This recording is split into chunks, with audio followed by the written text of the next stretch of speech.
हाय, शिल्पाच kitchen मराठीमध्ये तुमचं स्वागत आहे. आज मी इथे शेळ्या भाकऱ्यांपासून नाश्ता बनवते. तर चला बनवायला सुरुवात करूयात. शेळ्या भाकऱ्यांचा नाश्ता आहे, तर त्यासाठी इथे मी 1.5 भाकरी घेतलेली आहे. तुमच्या घरामध्ये जेवढी भाकरी शिळी राहिली असेल तेवढी घ्या. इथे मी एक मोठं भांडं घेतलेलं आहे. या भांड्यामध्ये भाकरीचे मोठे मोठे तुकडे करून ठेवते.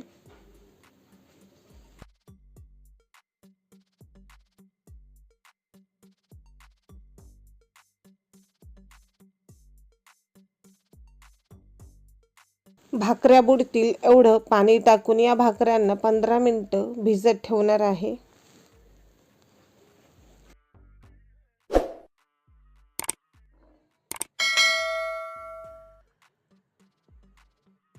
भाकरी भिजतात तोपर्यंत इथे मी 2 कांदे बारीक चिरून घेते. आय थिंक सर्वांच्या घरामध्ये शेळ्या अन्नापासून काही ना काही बनतच असेल ना. जेव्हा मी शाळा किंवा कॉलेजमधून घरी यायची तेव्हा मम्मी असा चिवडा बनवून ठेवायची. जर भाकरी शिळी राहिली असेल तर भाकरीचा चिवडा, भात राहिला असेल तर तो भात परतून द्यायची.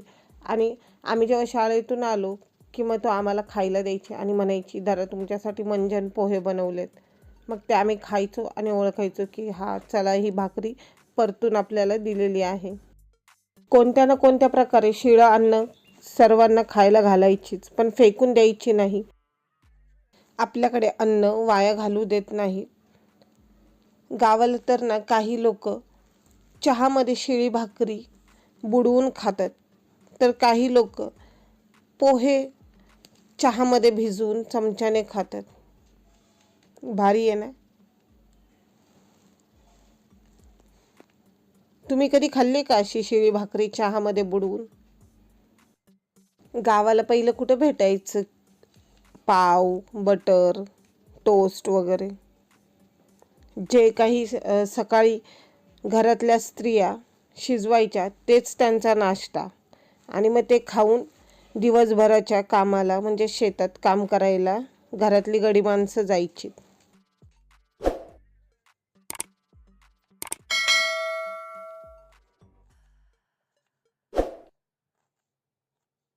कांदा बारीक चिरलाय.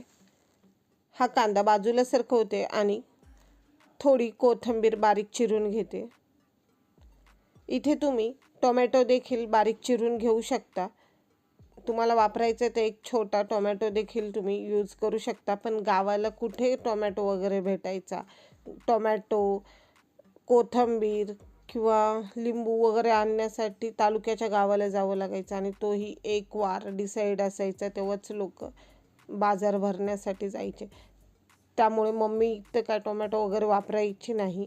मी मम्मीचीच रेसिपी फॉलो करते, त्याच्यामुळे मी तुम्हाला जे ती टाकायची ते मी तुम्हाला दाखवत आहे.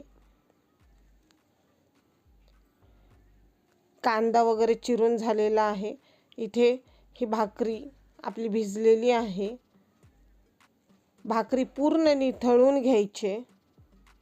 हवं तर त्याला चाळणीमध्ये काढून पूर्ण निथळून घ्या. ही निथळलेली भाकरी मी या एका दुसऱ्या भांड्यामध्ये काढले. इथे लक्षात घ्यायचं भाकरी नितळूनच घ्यायचे, अजिबात पाण्यासकट घ्यायची नाही, नाही तर मग ती जो आपण चिवडा बनवू ना तो एकदम लगदा लगदा होईल. त्याच्यामुळे भाकरी पूर्ण निथळून घ्यायची आणि जाडसर चुरायची. हे पहा भाकरी चुरली, थोडी मोठी मोठीच भाकरी चुरून घेतली. आता या भाकरीपासून आपण चिवडा बनवूया. तर त्यासाठी मी इथे गॅसवर पॅन ठेवलेला आहे. गॅसची फ्लेम स्लो ठेवली. या पॅनमध्ये मी 2 पळी तेल टाकते. तेल गरम होऊ द्यायचं. तेल गरम झालं की त्यामध्ये थोडीशी मोहरी टाकायची. मोहरी चांगली तडतडली की मग त्यामध्ये हिंग आणि जिरे टाकायचे. लक्षात घ्यायचं मोहरी कधी पण घेताना बारीकवाली मोहरी घ्यायची, मोठी जाडवाली मोहरी घ्यायची नाही. मोहरी आणि जिरे चांगले तडतडले की मग त्यामध्ये बारीक चिरलेला कांदा टाकायचा. कांदा लालसर होईपर्यंत परतायचा.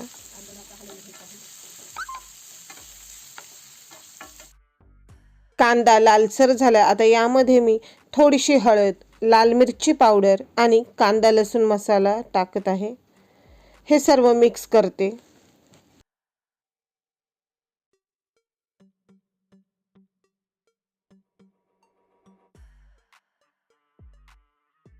मसाला मिक्स झाला की त्यामध्ये आपण जो भाकरीचा तुकडा करून घेतला होता ते तुकडे यामध्ये परतते. गॅसची फ्लेम मी स्लोच ठेवलेली आहे.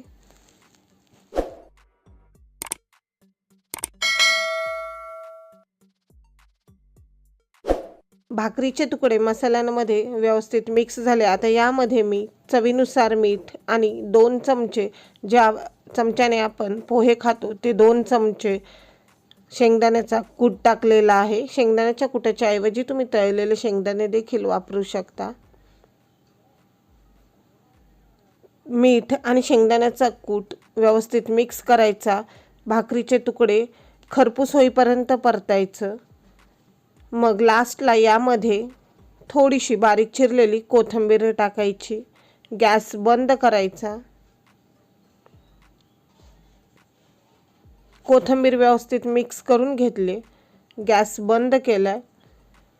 तुम्ही एकदा हा भाकरीचा म्हणजे शिळ्या भाकरीचा चिवडा घरी नक्की ट्राय करून बघा, तुम्हाला आवडेल.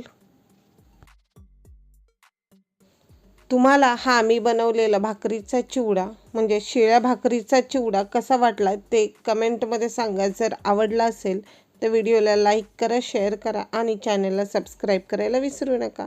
आणि स्वतःची काळजी देखील घ्यायला विसरू नका.